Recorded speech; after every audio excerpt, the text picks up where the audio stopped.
Loubaina Himid est parfois décrite comme une terroriste culturelle et elle déteste ça.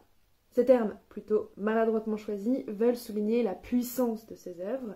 Pour décrire l'effet de ces peintures au milieu des collections des musées anglais, certains critiques ont également parlé de grenades prêtes à exploser, mais Loubaina Himid, elle, a une vision complètement différente de son travail. Elle voudrait qu'on voit son œuvre en fait comme une femme subtilement parfumée qui entrerait dans une pièce et qui en changerait l'atmosphère.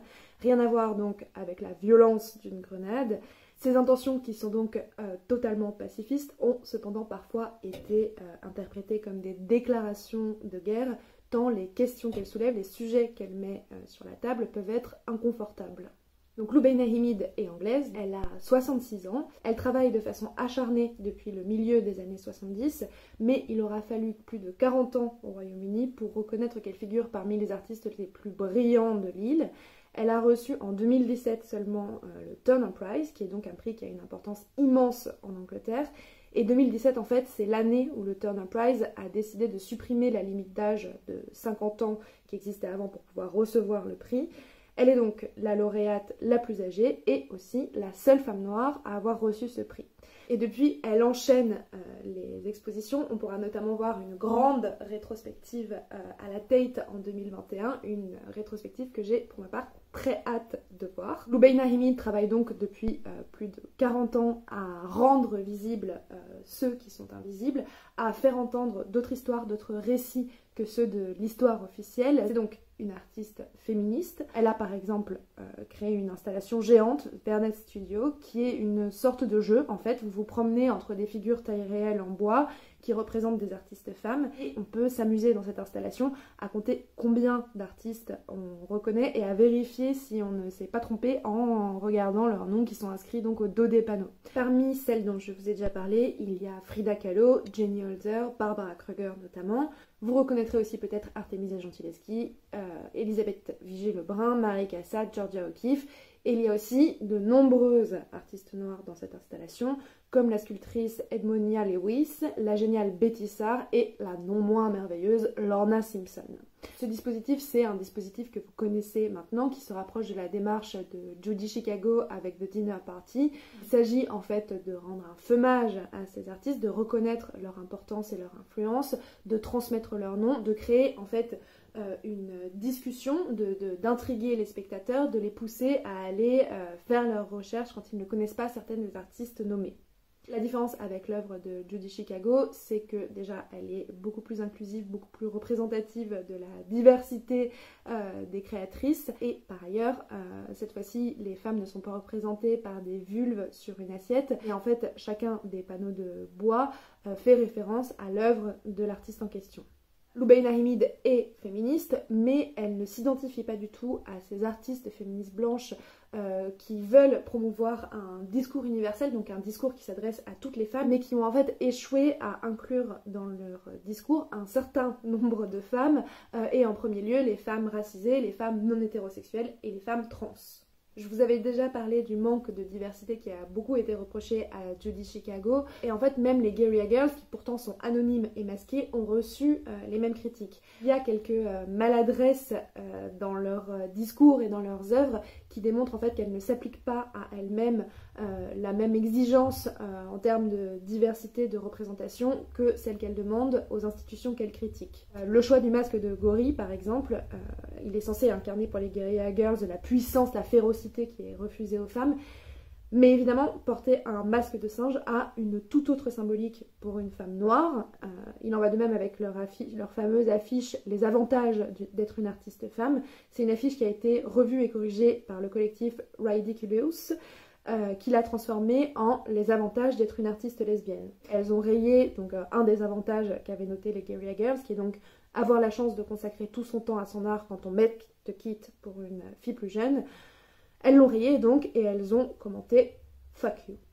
Loubaina Himid, elle représente un féminisme intersectionnel, c'est-à-dire un féminisme qui se situe à l'intersection de plusieurs luttes, un féminisme qui refuse le discours universaliste et qui prend soin en fait de prendre en compte les singularités des positions, des situations de chacune, qui prend en compte le fait que pour beaucoup les oppressions en fait s'additionnent. Donc il y a le fait d'être une femme et d'être victime de sexisme, le fait d'être racisée et d'être victime de racisme, le fait de ne pas être hétérosexuel et d'être victime d'homophobie, le fait de venir d'un milieu défavorisé et d'être victime de classisme, etc., etc.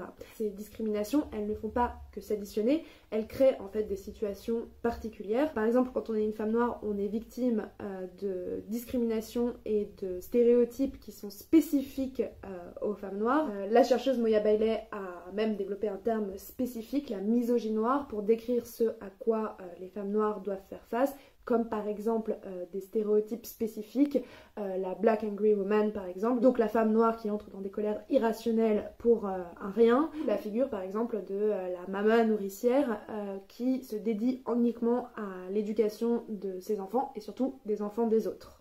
Le féminisme universaliste des années 70, au mieux, il ignore ces singularités, il ne les prend pas en compte, parfois il va même jusqu'à nier ces situations par refuser l'idée que ce soit en fait la même lutte et qu'il s'agisse bien de féminisme dans ces cas-là.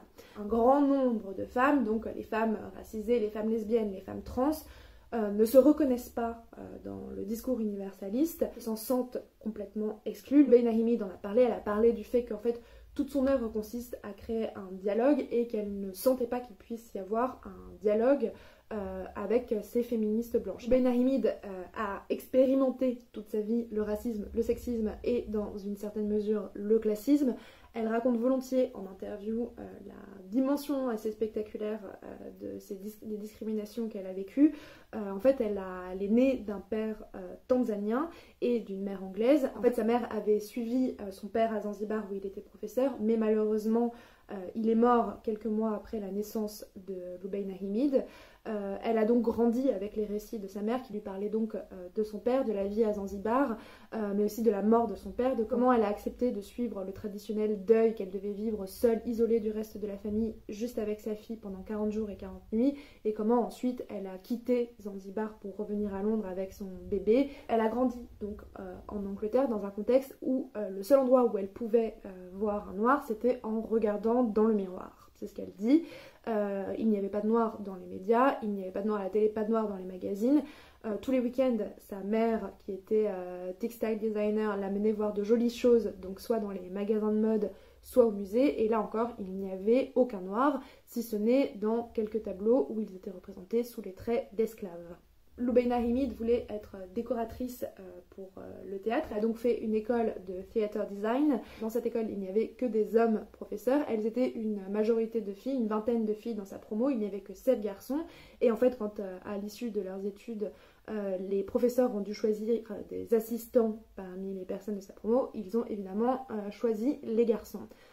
Elle a énormément galéré, elle le raconte, à trouver du travail à cette époque-là. Elle y mettait une énergie folle sans aucun résultat. Elle a en fait été serveuse pendant 5 ans après ses études et c'est en fait quand son patron, le patron du restaurant où elle travaillait, a décidé d'ouvrir un nouveau restaurant et lui a demandé de designer le restaurant pour lui, qu'elle a donc voulu décorer les murs, choisir des œuvres à mettre au mur et qu'elle s'est rendue compte en fait qu'elle ne connaissait aucune autre femme artiste noire. Elle est partie à la recherche d'autres artistes noirs et en fait on lui a répété des dizaines de fois c'est vraiment triste mais en fait les noirs ils sont pas artistes, ils ne créent pas.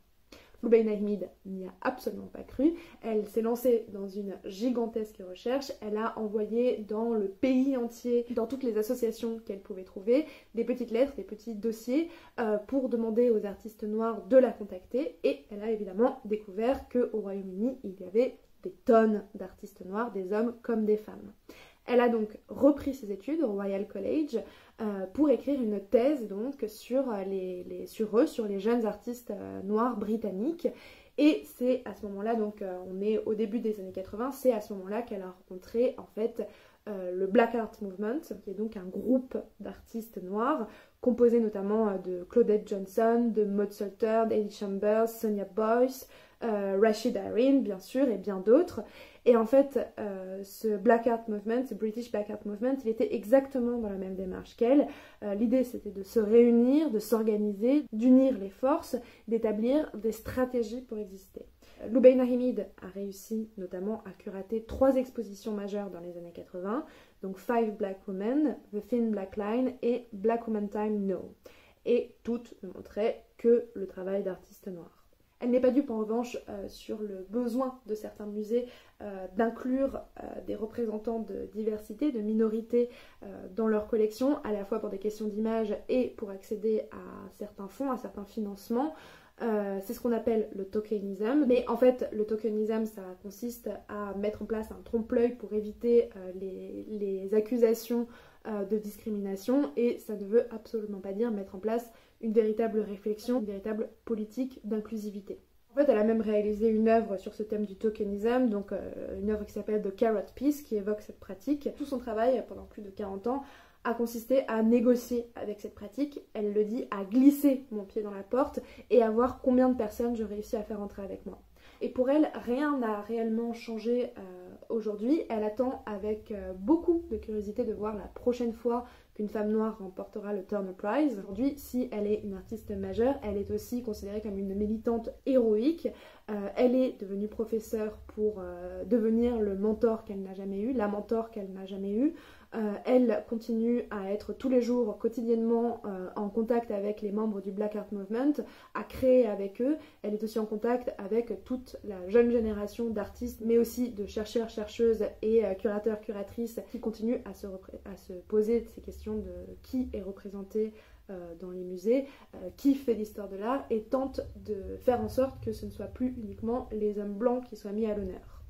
Son rôle d'activiste ne doit pas pour autant éclipser son œuvre, puisque depuis 40 ans, Loubaina Hamid continue de produire une œuvre extrêmement poétique, dans laquelle, comme je vous l'ai dit, elle introduit d'autres récits, d'autres vérités que celles de l'histoire officielle. Une grande partie de son œuvre va consister à célébrer la créativité des femmes noires, la créativité des femmes africaines, de rappeler au monde entier la dette de l'art occidental, la culture européenne et américaine envers l'Afrique et particulièrement envers les femmes africaines. Sa série de 12 œuvres intitulée Revenge, par exemple, une série qui date de 1992, tout l'espace des différents tableaux est occupé par 2 femmes. Ce sont des peintures sur toile cette fois, pas des panneaux de bois, et vous remarquerez évidemment que la dimension théâtrale n'est jamais très loin dans les œuvres de Loubaina Hamid. Ces œuvres, comme toutes les œuvres de Loubaina Hamid, ce ne sont pas des illustrations simples de ses idées.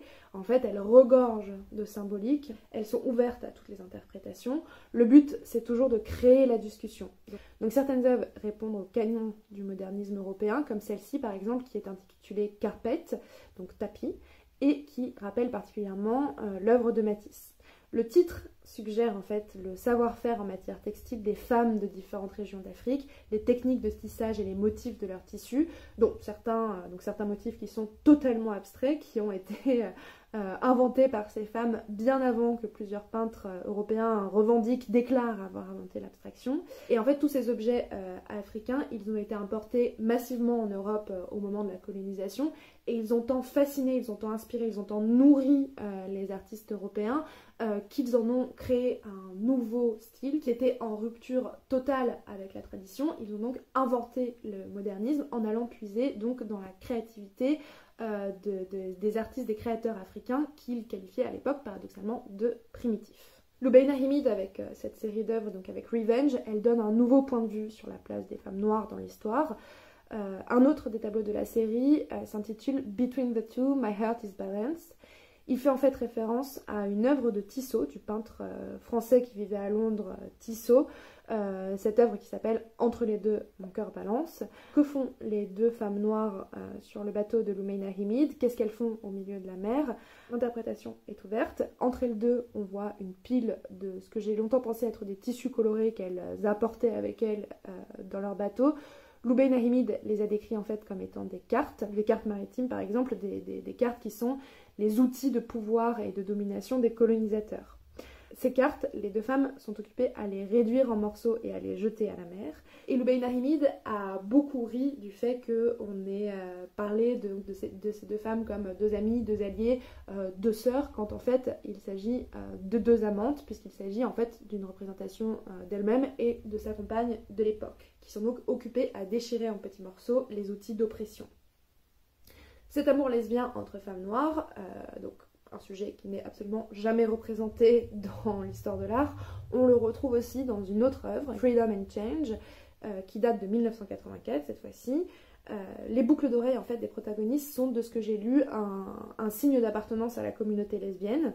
Et donc dans cette œuvre, on a Freedom, qui est une femme qui ne se soucie d'aucune convenance, d'aucun interdit, et qui décide simplement de déguster l'expérience de vivre. Et puis on a Change, qui elle est déterminée, qui est armée de sa meute de chiens, et qui charge vers l'avant. Les deux femmes courent librement sur la plage, n'en déplaise aux deux hommes blancs qui sont tapis dans le sable et qui sont éclaboussés par la liberté de ces deux femmes. Cette œuvre, elle est directement inspirée d'une œuvre de Picasso qui s'appelle Deux femmes courant sur la plage. Et à ce sujet, Loumeina Hamid dit avec un grand sourire dans la voix « J'ai volé Picasso, oui, mais il m'avait volé le premier ». Cette œuvre de Picasso, elle a par ailleurs inspiré un décor de théâtre, ce qui évidemment n'est pas pour déplaire à Loumeina Hamid. Elle a construit Freedom and Change, qu'elle préfère appeler elle aussi Deux femmes courant sur la plage, comme elle aurait construit un décor de théâtre, donc avec les moyens dont elle disposait à l'époque, c'est-à-dire rien. Le tissu, c'est en fait un drap de lit sur lequel elle a tracé les figures à la peinture en spray. Les robes, elles sont faites, pour celle en noir et blanc, de morceaux de papier que sa mère lui avait donné, et pour la bleue, de papier récupéré ici et là.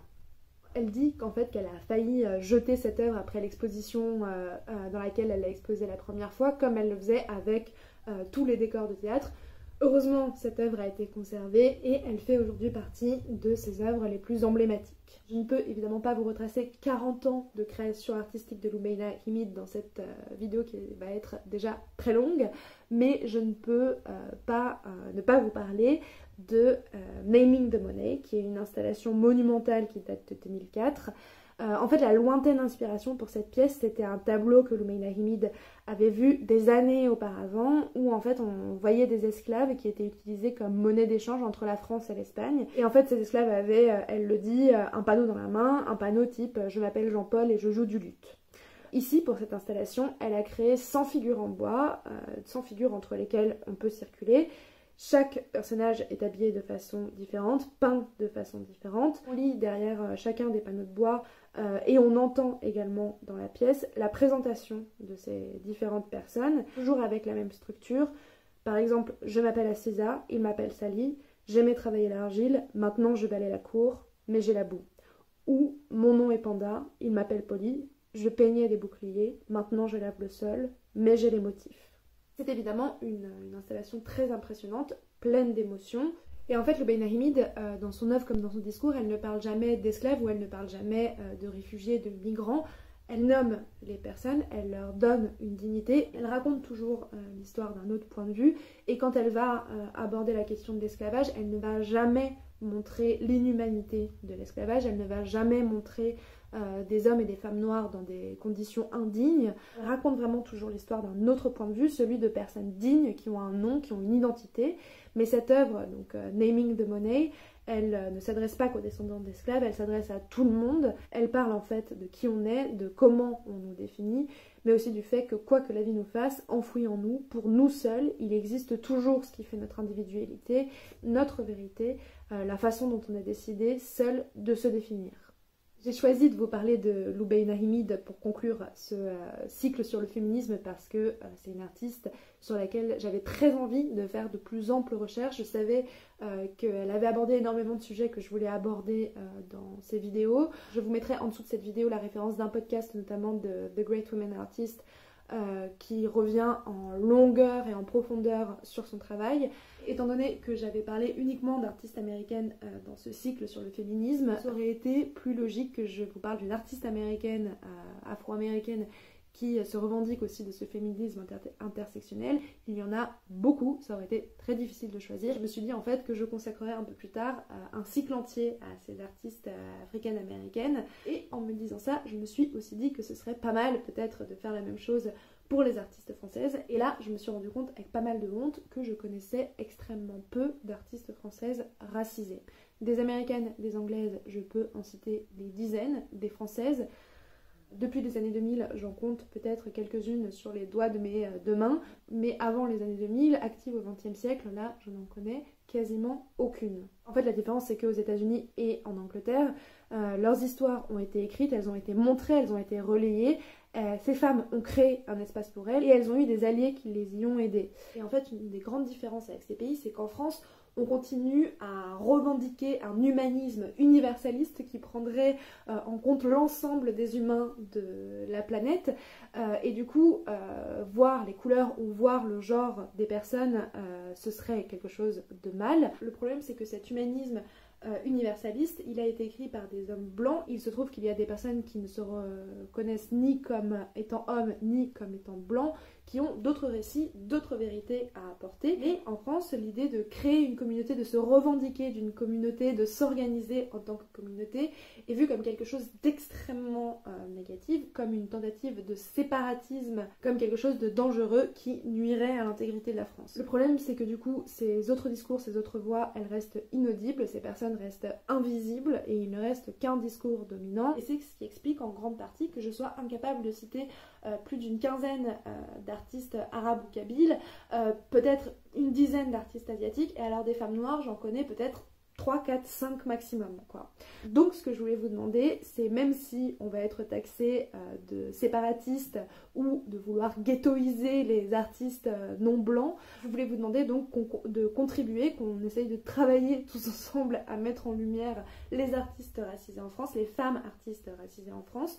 Donc suite à cette vidéo, je vais vous poster une story où je vous demanderai donc de me citer, de me donner le nom des artistes que vous connaissez. Je partagerai tous ces noms à travers plusieurs posts. Vous pouvez aussi commenter évidemment en dessous de cette vidéo. Évidemment, si vous êtes concerné par cette question et que vous avez envie d'en parler, n'hésitez absolument pas. En fait, le but pour moi avec cette démarche, c'est de contribuer à relayer la parole et les regards de personnes qui sont oubliées, invisibilisées dans l'espace public et dans l'espace artistique.